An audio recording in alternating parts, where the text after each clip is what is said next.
तो आज हम लोग फिर से कुछ थ्रिलर मूवीज़ के बारे में बात करेंगे जो कि काफ़ी ज़्यादा अच्छा है। थ्रिलर मूवीज़ के बारे में इसलिए ज़्यादा मैं बात करता हूँ बिकॉज कि थ्रिलर मूवीज़ का बहुत ही ज़्यादा कैटेगरीज आता है और सिंपल बात है, ये सारी मूवीज़ लोगों को देखनी चाहिए बिकॉज केमिस्ट्री वाली मूवी देखने में बहुत लोगों को मज़ा आता है, इवन कि मुझे भी। तो वीडियो को अंत तक देखना। तो चलिए स्टार्ट करते हैं। Number 1, memento. ये मूवी 2000 में आई थी, यानी 2000 की ये मूवी है जो कि थ्रिलर मस्टर मूवी है। इस मूवी की स्टोरी कुछ इस प्रकार है कि लियोनार्ड नाम का एक बंदा होता है जो एक आदमी का पता लगा रहा होता है जिसने उसकी पत्नी के साथ बलात्कार किया और उसकी बुरी तरीके से हत्या कर दी।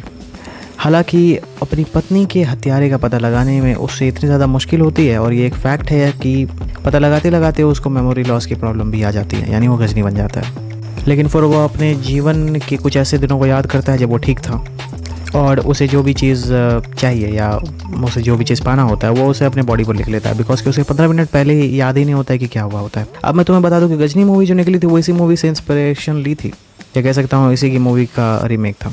तो इस मूवी की IMDb पर रेटिंग 1.4 की मिल जाती है और इस मूवी को अवार्ड भी मिला है, award for best original screen play. आप इसे Amazon प्राइम और नेटफ्लिक्स पर वॉच कर सकते हो। नंबर 2, ब्रिक मूवी जो थी वो 2005 की नॉयर थ्रिलर मूवी है, ऑब्वियसली मिस्ट्री से भरी हुई।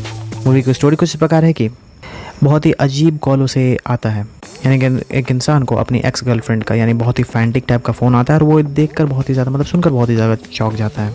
उसे पता चलता है कि उसकी गर्लफ्रेंड का कत्ल कर दिया गया है। सिंपल बात ये थी कि उसे ये पता चलता है कि उसकी गर्लफ्रेंड का एक मृत शरीर यानी मरा हुआ शरीर कहीं पाया गया है और अपनी गर्लफ्रेंड के कातिलों का पता लगाने की कसम खाते हुए वो हाई स्कूल जाता है और उन हाई स्कूल के उन लड़कों लोग के पास जाता है या उन लोगों के पास जाता है जिनसे वो छुपाता था यानी बचता था, क्योंकि उन्हें शक उसी पे था।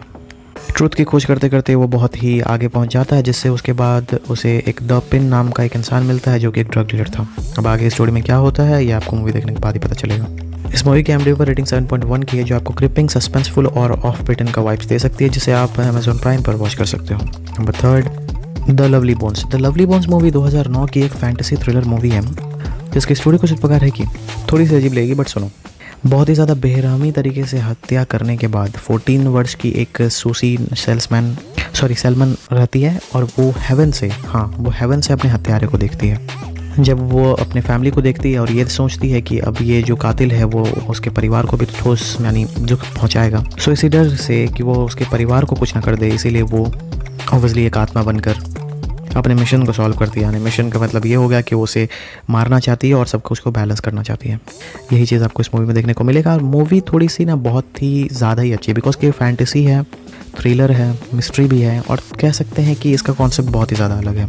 इस मूवी की जो एक्ट्रेस है उनको choice movie award for the best young performer का मिल चुका है और इस मूवी को आप Amazon प्राइम पर वॉच कर सकते हो। Number 4, Donnie Darko. अब ये मूवी जो थी ये मूवी 2001 की मूवी है जो कि एक थ्रिलर साइफाई मूवी है। मूवी की स्टोरी कुछ इस प्रकार है कि 1988 में एक प्रेसिडेंटल इलेक्शन हो रहा था और एक टीनेजर बच्चा जिसका नाम डोनी डार्को होता है वो अपने घर से बाहर निकलता है। उसके बाद उसे एक बहुत ही क्रीपी और डरावना टाइप का एक रैबिट मिलता है जो कि बोलता है कि 28 दिनों में 28 डेज़ में, दिनोस कह रहा था, 28 डेज़ में दुनिया ख़त्म हो जाएगी। जब वो घर आता है तो उसे पता चलता है कि जेट इंजन उसके बेडरूम में क्रैश हो गया है। तो ये मूवी बहुत ही टाइप के क्वेश्चंस को क्रिएट करती है। सबसे पहले ये, is Donnie living in a parallel universe, is he suffering from mental illness और will the world really end. अब तुम समझ गए होगे कि ये भी बहुत ही ज़्यादा मिस्ट्री और सस्पेंसफुल वाइब्स देगा आपको। मूवी बहुत ही ज़्यादा साइकोलॉजिकल टाइप से बात करती है, यानी आपको इसको समझने के लिए बहुत ही ज़्यादा डीप घुसना पड़ेगा और इसीलिए मूवी देखने में बहुत ही ज़्यादा अच्छी हो जाती है। इस मूवी की IMDb पर रेटिंग आपको 8.2 की मिल जाएगी जिसे आप Amazon प्राइम पर वॉच कर सकते हो। तो हाँ, वीडियो एंड हो चुकी है। तो अगर आपको इन सारी मूवीज़ की रिव्यू अच्छी लगी और आप जाकर इस मूवी को देखने वाले हो तो नीचे कमेंट कर देना कि आप कौन सी मूवी आपको अच्छी लगी। तो चैनल को लाइक कर देना, सब्सक्राइब कर देना और मिलते हैं नेक्स्ट वीडियो में। तब तक के लिए बाय।